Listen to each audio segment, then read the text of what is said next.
Good morning, students.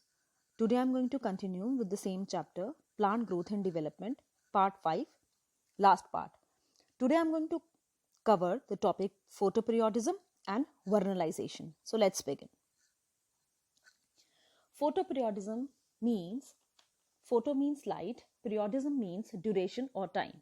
Therefore, the role of light in flowering the plant is on exposure to sunlight, means when a particular plant is exposed to sunlight for a particular time duration, it stimulates the plant to flower. Therefore, this phenomena is photoperiodism.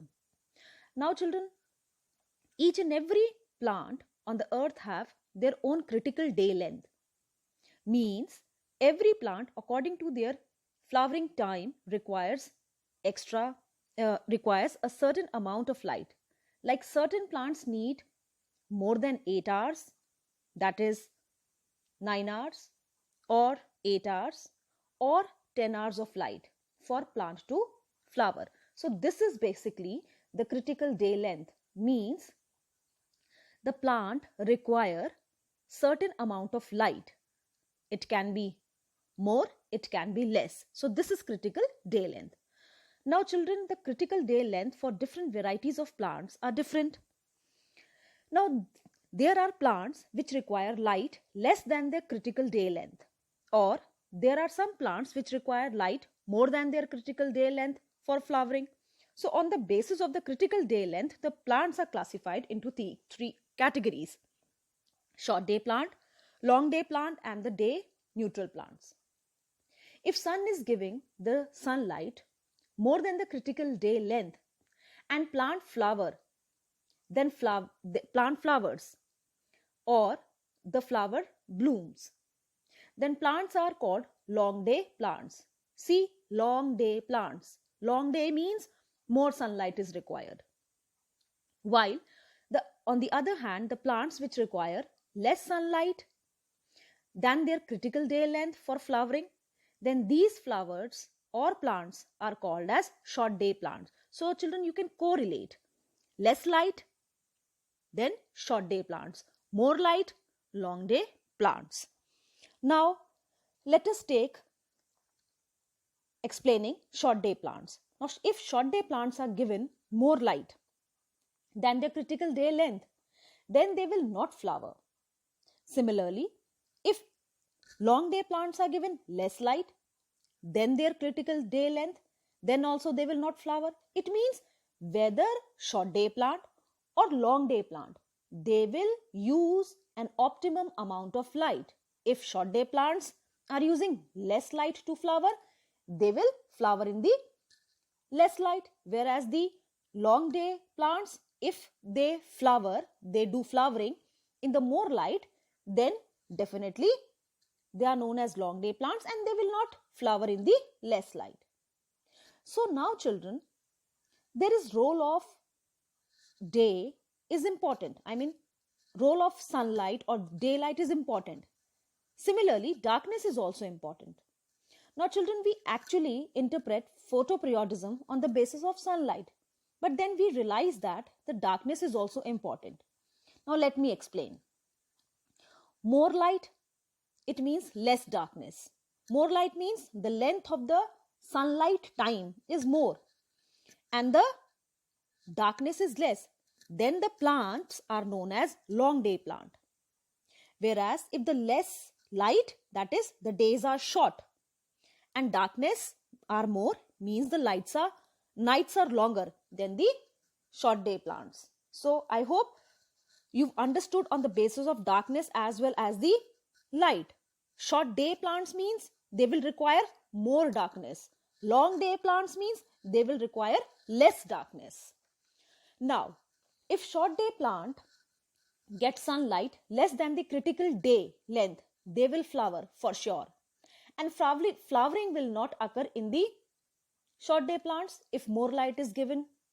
We only see that a plant is growing in size and growth and development of leaves will occur. Means the vegetative growth will be there, but the flowering physiology won't be there. Means if short day plants are getting sunlight more in the amount, then only vegetative growth will be there. That is, the leaves and the other vegetative parts will grow, but not the floral parts. But if more light is given than the critical day length to long day plants, they will flower. But if less light is given, then only leaves will grow. Same in the long day plants, means long day plants in the less light will show only vegetative growth. But in the more light, they will show flowering in the floral parts. Now the third category is day neutral plants. These plants does not get affected by more light or less light. They will flower in any of the lights and any of the darkness. Means they can flower in the more light, less darkness. They can flower in the less light, more darkness. Now I will give you some examples. Now the examples are chrysanthemum and tobacco are short day plants. Spinach and radish are long day plants. Sunflower is the day neutral plants. Now children, plants have a shoot apex. You all have seen plants, shoot part and the root part. So plants have shoot apex. You all know that when the light falls on it, it flowers. So now what happens? Let me explain. Now light is not trapped by shoot apex. This is a very important part. The organ of reception for light is leaves. So means leaves traps the sunlight and performs photosynthesis. And there some hormonal changes occur. Now what are these hormones? They are not known because they are not isolated. So these hormones transfer to the fruit from the leaves and the shoot turns out to be a flower. Means the hormonal changes which is occurring from the leaves to the flowers, when the leaves trap the sunlight, then only flowering in the plants will take place. Now the flowering in plant is the response to the light as well as to the darkness also. Children, just don't get confused for the response of plant to darkness for flowering. We can say either way, means light as well as darkness is important for flowering. I will give you an example like the way people see a half glass full of water. Some says the glass is half full with water. Others says the glass is half empty. So we can use it other way. So similarly, response towards the darkness or the light by the plant is the same. So again, in a short form, I will just explain that long day plants will only bloom or flower in the less sunlight but more darkness, whereas the long day plants will bloom or flower with more sunlight and less darkness. So I hope now you've understood. The next topic is vernalization. Now this is the cold treatment or the chilling treatment. Here seeds is given exposure to the cold or chill treatment, such as kept in the 0 degree centigrade. Then it is observed that they will flower early and better as they have reduced their vegetative phase, and the flowering will come soon if they are exposed to the cold treatment.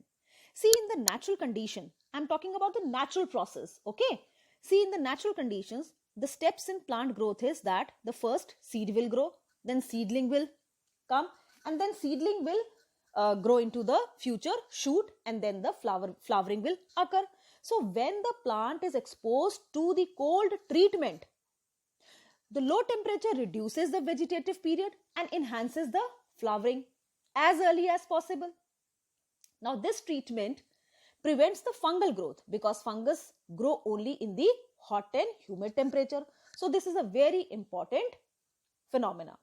There are some plants whose flowering either quantitatively or qualitatively depends on exposure to low temperature. As if these plants are exposed to the low temperature, they will flower well. So overall, I would like to say that if the plants or seeds, if they are exposed to the cold treatment, then they are going to flower better. So this process is, or this phenomena is vernalization. Example, wheat, barley. Now there are the two varieties, winter varieties and spring varieties. So winter variety examples are wheat, Spring varieties are rye. So children, photoperiodism and vernalization is completed. Hope you've understood the topic. These topics are very important from the examination point of view. So just revise, and if any doubt comes, I'm going to take it in the live class. Thank you so much.